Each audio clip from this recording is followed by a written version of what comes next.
കിണറ്റിനകത്ത് ഇത്രയും മോട്ടർ ഉണ്ടാവും എന്ന് പറഞ്ഞ നിസ്സാര കാര്യമാണോ? ഷോ നോൺ സ്റ്റോപ്പാണ്, എപ്പോഴും വെള്ളം വന്ന് എടുത്തുകൊണ്ടിരിക്കും. 24 മണിക്കൂർ മോട്ടർ ഓണായിരിക്കും, എവിടെ ഏതെങ്കിലും ഒരു മോട്ടർ ഓണായിരിക്കും. ഇതാണ് കിണറ്റിന് ചുറ്റുമുള്ള മോട്ടറിന്റെ എണ്ണം. വേണമെങ്കിൽ നിങ്ങൾ എണ്ണിക്കും കേട്ടോ. മൊത്തത്തിൽ 40ഓളം ഉണ്ടല്ലേ മോട്ടർ. ചങ്ങോട്ടെ കണ്ടോ, ആ കാണുന്ന കിണറ്റിൽ നിന്നുള്ള പമ്പ് ചെയ്യുന്ന വെള്ളം വരുന്ന വഴി കണ്ടോ? ഈ ഓസി കൂടെ ഇങ്ങനെ കയറി ഇതാ ഈ പോകുന്ന ഓസി കൂടെ പോകണ്ടോ? 1-2 ഓസൊന്നല്ലേ ഞാൻ പറഞ്ഞത്, 40-45 അതിൽ കൂടുതൽ മോട്ടർ ഉണ്ട്. ആ മോട്ടറിന്റെ ഓസെല്ലാം പോയേക്കുന്ന വഴി കണ്ടോ? ഇക്ക ഈ തൊട്ട് പറയ കാണുന്ന കിണറുണ്ടല്ലേ, ഏകദേശം എത്ര മോട്ടർ ആണ് ഇതിനകത്ത്? 36-40 മോട്ടറിന് കുറയാതെ ഉണ്ട്. 40 മോട്ടറിന് കുറയാതെ ഉണ്ടല്ലേ? അതല്ലേ സത്യം പറയുന്ന സംഭവം ഒരു ഭയങ്കര സംഭവം തന്നെയാണ്. കാരണം ലോകത്ത് ഇങ്ങനെ അപൂർവമായിരിക്കും ഇത്രയും ഇങ്ങനെയുള്ള ഇത്രയും മോട്ടർ ഇരിക്കുന്ന കിണറല്ലേ. ആണ് വയറ് വലിക്കുകയാണെങ്കിൽ എത്ര വയർ ഇങ്ങനെ പോയിരിക്കുന്നത്. വയറല്ല, ഇതെല്ലാം ഓസാണല്ലേ പോയിരിക്കുന്നത്. ഇത് ഏകദേശം എത്ര വീട്ടിലുള്ള ഈ വെള്ളം പോയിരിക്കുന്നത്? 40,000 ലിറ്റർ വെള്ളത്തിൽ കൂടുതൽ ഒരു ദിവസം ഇതിൽ നിന്ന് പോകുന്നുണ്ട്. 40,000 ലിറ്റർ ഈ കിണറ്റിൽ ഒരേ വീട്ടിൽ 1000 ലിറ്ററിന്റെ 1000-2000 ലിറ്ററിന്റെ വെള്ളം തന്നെ ഇത് പോകുന്നുണ്ട്. എന്റെ കറണ്ട് എല്ലാം വീട്ടിൽ നിന്ന് തന്നെ അവനവന്റെ വീടുകളിൽ നിന്നുള്ള കറണ്ട് വലിക്കുന്നുണ്ട്. ഏകദേശം എത്ര ദൂരം പോകുന്നുണ്ട് ഈ വയർ? ഇവിടുന്ന് ഒരു 500 മീറ്റർ കുറയാതെ ചുറ്റളവിൽ 1/2 കിലോമീറ്റർ ദൂരം പോകുന്നുണ്ട്. ആ ചുറ്റളവിലെല്ലാം കൂടെ വരുന്നത്. അതെന്താ ഈ കിണറ്റിൽ നിന്ന് തന്നെ വെള്ളം എടുക്കാനുള്ള കാരണം? ഈ കിണറെന്ന് വെച്ചാൽ ഏത് സമയത്തും വെള്ളം ഇപ്പൊ നിങ്ങൾ കണ്ടില്ല ഉള്ളു, അതൊന്നും കണ്ടല്ലോ. അങ്ങോട്ട് നോക്കിക്കുക, നിങ്ങൾ നോക്ക്, ആ വെള്ളത്തിന്റെ കിടപ്പും ആ ഷേപ്പും എല്ലാം നിങ്ങൾ കാണാം. അതാണ് അതിനെ അകത്തോട്ട് നോക്കുക എന്ന് പറഞ്ഞാൽ അത് ബുദ്ധിമുട്ടുള്ള കാര്യമില്ല. കാരണം ഇവിടെ മൊത്തം മോട്ടറാണ്. കിണറ്റിനകത്ത് ഇത്രയും മോട്ടർ ഉണ്ടാവും എന്ന് പറഞ്ഞ നിസ്സാര കാര്യമാണോ? ഷോ അതും എല്ലാം 1 HP മേളിൽ പവറുള്ള മോട്ടറാണെന്നല്ലേ കണ്ടത് അല്ലേ? ഇതൊക്കെ 1 HP മേളിൽ പവറുള്ള മോട്ടർ ഇരിക്കുന്നതെല്ലാം. ഇതൊന്നും കംപ്ലൈന്റ് വരത്തില്ല, മഴ തന്നെ പ്രശ്നമൊന്നും വരത്തില്ല, ഒരു കുഴപ്പമില്ല. ഇത് എത്ര വേനൽ വന്നാലും എപ്പോഴും വെള്ളത്തിന് യാതൊരു പ്രശ്നവുമില്ല, ഒരു പ്രശ്നമില്ല. ഒരു 5 മിനിറ്റ് വെയിറ്റ് ചെയ്താൽ ഓരോരുത്തർക്കും വെള്ളം കിട്ടും. ഏറ്റവും കൂടുതൽ വേനൽ വന്ന സമയത്ത് സത്യം പറഞ്ഞ റെസ്റ്റ് ഇല്ല. ഏത് സമയം 4 മണിക്കൂറും പമ്പിങ്. കാരണം ഇപ്പം തന്നെ ഏകദേശം ഇവിടെ ഏതൊക്കെ മോട്ടർക്ക് വർക്ക് ചെയ്യും, മോട്ടർ വർക്ക് ചെയ്യുന്നുണ്ട്. ഏകദേശം ഒരു മോട്ടർ വെച്ച് ഏകദേശം 24 മണിക്കൂറും വർക്കിംഗ്. വെള്ളത്തിന് ക്ഷാമമില്ല. ഈ കിണർ വന്നതോടുകൂടി ഇവിടെ വെള്ളത്തിന് ക്ഷാമം മാറി. ഇപ്പൊ നല്ല വേനൽ സമയമാണ്, സമയമാണ്. വെള്ളമായിട്ടുള്ള വെള്ളമുണ്ട്. നമ്മൊന്ന് നോക്കിയാലോ അകത്തോട്ട്? ചങ്ങോട്ടേ ഒരു കിണറിനകത്തെ കാഴ്ചയാണ് കാണാൻ പോകുന്നുണ്ടോ? കണ്ടോ ഈ കിണറിന് എത്ര മോട്ടറാണ് വെച്ചേക്കുന്നത്? 40 മോട്ടറോളം ഇപ്പൊ ഈ കിണറിനകത്ത് ഇരിപ്പുണ്ട്. ഇനി വെക്കാൻ സ്ഥലമില്ല, ഇനി ആർക്കും കൊടുക്കത്തില്ല, ഇനി കൊടുക്കാൻ പറ്റത്തില്ല. വന്നാൽ പിന്നെയും വെക്കും, ഒരു കുഴപ്പമില്ല. അതിനെന്താ യാതൊരു തടസ്സമില്ല. എത്ര മോട്ടർ വന്നാലും ഇവിടെ യാതൊരു തടസ്സമില്ല. ഇത് ആരുടെയാണ് ഈ കിണർ? ഇതൊരു മൗലവി കൊടുത്തിരിക്കുന്നതാണ്, ഹസൻ മൗലൂൻ എന്നാണ്, ദാറുസലാം. അദ്ദേഹം എവിടെ ഉള്ളതാണ്? ഇവിടുത്തെ കാരണം തന്നെ.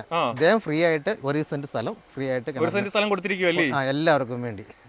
എന്നാലും എനിക്ക് വിശ്വസിക്കാം. ഞാൻ വന്ന് ആദ്യം അത്ഭുതപ്പെട്ട് കുറച്ചേരം ഇവിടെ നിന്നങ്ങ് പോയി കേട്ടോ, ഇതൊന്നും കാണാൻ വേണ്ടി. ഇക്കടെ പേരെന്തായിരുന്നു? എന്റെ പേര് സുബേർ. നമ്മുടെ സ്ഥലപ്പേരെന്ന് പറയാവത്? ചിലവ്. തൊടുപുഴ ചിലവ്. തൊടുപുഴ താലൂക്കില് കരിമണ്ണൂർ വില്ലേജില് ചിലവ്. ജില്ല ഏതാണ് ഇത് കറക്റ്റ്? ഇടുക്കി ജില്ല. ഞാൻ കൊല്ലത്ത് ഇപ്പൊ ഇടുക്കി വന്നല്ലേ. ചിലവ് ലൊക്കേഷൻ നോക്കി മനോഹരത എങ്ങോട്ടും ഇങ്ങോട്ടും നോക്കിയാൽ കാണാം. മലനിരകളല്ലേ? മലനിരകളില്. എന്നാലും ഇവിടെ വെള്ളത്തിന് ക്ഷാമം ഉണ്ടോ? വെള്ളത്തിന് ഇതേ പറഞ്ഞില്ല, ഈ കിണർ വന്നോണ്ട് വെള്ളത്തിന് ക്ഷാമം വീട്ടിൽ കിണർ കുഴിക്കാറില്ല. ഇല്ല, കിണറില്ല. സ്വന്തം വീടല്ലേ? സ്വന്തം വീടാണ്, പക്ഷേ കിണർ കുഴിച്ചിട്ടില്ല. ആവശ്യമില്ല. വെള്ളം കിട്ടുന്നുണ്ട്, പിന്നെ എന്തിനാ കിണറിന്റെ ആവശ്യം? അതിന്റെ ആവശ്യമില്ല. ഇപ്പൊ നിലവിൽ എത്ര വർഷം കൊണ്ട് ഇതിന് വെള്ളം എടുക്കുന്നുണ്ട്? ഒരു 20 വർഷത്തിന് മുകളിലായിട്ടുണ്ട്. 20 വർഷത്തിന് മുകളിലായിട്ടുണ്ടല്ലേ? ഇതിന്റെ കഥ എന്താണ് ഇങ്ങനെ ഈ ഒരു കിണറ്റിൽ നിന്ന് വെള്ളം എടുക്കാനുള്ള? ഇവിടെ വെള്ളത്തിന് ബുദ്ധിമുട്ടായിരുന്നു. അപ്പൊ ചെറുതായിട്ടൊന്ന് ചെറിയ രീതിയിലൊന്ന് കുഴിച്ചു നോക്കിയപ്പോ വെള്ളം ആവശ്യത്തിന് കിട്ടുന്നുണ്ട്. അപ്പൊ 2-3 വ്യക്തികൾ മോട്ടോർ വെച്ച് കൊണ്ടുവന്ന് തുടങ്ങി. അത് കഴിഞ്ഞ് ഓരോരുത്തർ കൊണ്ടുവച്ച് സ്വന്തം കാരണമാണ്. എല്ലാരും വീട്ടിൽ നിന്ന് കറണ്ട് കൊണ്ടുവന്ന് എല്ലാവരുടെയും വീട്ടിൽ അവനവരുടെ വീട്ടിൽ നിന്നുള്ള കറണ്ട് കണക്ഷൻ ആണല്ലേ? ഈ വരുന്ന ഓരോ പൈപ്പിൽ അതിന്റെ കൂടെ സപ്ലൈ വരുന്നുണ്ട്. സപ്ലൈ ഉണ്ട്. സമ്മതിച്ചു തന്നേ പറ്റൂല്ലേ? ഇതോ പോയേക്കുന്നതല്ല, മാല സ്വന്തമായിട്ട് എല്ലാരും തൂണം കിട്ടേക്കുമല്ലേ? ഇത് എല്ലാരും കൂടെ കൂടി ഇട്ടിരിക്കുന്നത്, എല്ലാരും കൂടെ പബ്ലിക് ആയിട്ട് മുടക്കി പൈസ മുടക്കി ഇട്ടേക്കുമല്ലേ? ആരും ഇതില്ല, എല്ലാരും കൂടെ കൂടി ഈ 40 മോട്ടറുകാര് പൈസ മുടക്കി ഇട്ടിരിക്കുന്നല്ലേ? ഓക്കെ. ലീക്കേജ് ഒക്കെ വന്നാൽ പുറമേ കൂടെ ഇങ്ങനെ വലിച്ചുകൊണ്ട് എല്ലാവർക്കും അറിയാൻ പറ്റും എവിടെ ലീക്ക്, പൈപ്പ് ചേഞ്ച് ചെയ്തിട്ടാ മതിയല്ലേ? എന്നാലും പൈപ്പ് വലിക്കുക, 1/2 കിലോമീറ്ററോളം പൈപ്പ് വലിക്കുക എന്ന് പറഞ്ഞാൽ അത് ഇച്ചിരി റിസ്ക് ഉള്ള കാര്യമല്ലേ? റിസ്ക് ഉള്ള കാര്യം തന്നെയാ. എന്നാലും 1/2 കിലോമീറ്ററുള്ള ദൂരം എന്ന് പറഞ്ഞാൽ നിസ്സാര കാര്യമല്ല. ഓട്ടെ ഇതാണ് കിണറ്റിന്റെ ചുറ്റുമുള്ള മോട്ടറിന്റെ എണ്ണം. വേണമെങ്കിൽ നിങ്ങൾ എണ്ണിക്കും കേട്ടോ. മൊത്തത്തിൽ 40ഓളം ഉണ്ടല്ലേ മോട്ടർ? 40 ഇത് എണ്ണുന്നൊന്നുമില്ല. 40ഓളം കൂടുതൽ മോട്ടർ ഒരു കിണറ്റിനകത്ത് ആ ഓക്കെ ഓക്കെ. സാധാരണ ഒരു കിണറ്റിനകത്ത് ഒരു മോട്ടറാണ് വെക്കുന്നത്. ഇവിടെ 40ഓളം മോട്ടറാണ് ഈ കിണറ്റിന് ചുറ്റും ഇരിക്കുന്നത്. ആ മോട്ടറിൻ്റെ എണ്ണ നിങ്ങൾ പറ്റുമെങ്കിൽ ഈ വീടിക്കകത്ത് എണ്ണി തിട്ടപ്പെടുത്തിക്കോ. ഞാൻ കള്ളത്തരമല്ല പറയുന്നത്, 40ഓളം മോട്ടറാണ് എന്നുള്ളത്. അത് പലതും പല വീട്ടിലേക്കുള്ള ലൈനാണ് പോയിരിക്കുന്നത്. അത് അവർ സ്വന്തമായിട്ട് കറണ്ട് കൊണ്ടുവന്നാണ് ഈ വെള്ളം മോട്ടർ വെച്ച് പമ്പ് ചെയ്ത് വീട്ടിൽ വെള്ളം കൊണ്ടുപോകുന്നത്. അത് 1/2 കിലോമീറ്ററോളം കണ്ടോ. ഇവിടെ എവിടേക്ക് ഓണാവുന്നുണ്ട് മോട്ടർ. നോൺ സ്റ്റോപ്പാണ്, എപ്പോഴും വെള്ളം വന്ന് എടുത്തുകൊണ്ടിരിക്കും. 24 മണിക്കൂറും മോട്ടർ ഓണായിരിക്കും. എവിടെ ഏതെങ്കിലും ഒരു മോട്ടർ ഓണായിരിക്കും. ചങ്ങോട്ടെ കണ്ടോ, ആ കാണുന്ന കിണറ്റിൽ നിന്നുള്ള പമ്പ് ചെയ്യുന്ന വെള്ളം വരുന്ന വഴി കണ്ടോ. ഈ ഓസി കൂടെ ഇങ്ങനെ കയറി കയറി കയറി കയറി കയറി ഇതാ ഈ പോകുന്ന ഓസി കൂടെ പോകണ്ടോ, മല പോലെ കണ്ടോ. 1-2 ഓസൊന്നുമല്ല ഞാൻ പറഞ്ഞില്ലേ, 40-45 അതിൽ കൂടുതൽ മോട്ടർ ഉണ്ട്. ആ മോട്ടറിന്റെ ഓസെല്ലാം പോയേക്കുന്ന വഴി കണ്ടോ. അതേ കണക്ക് തന്നെ ഇവിടുത്തെ മലനിരകൾ കണ്ടില്ലേ, എന്ത് മനോഹരം അല്ലേ.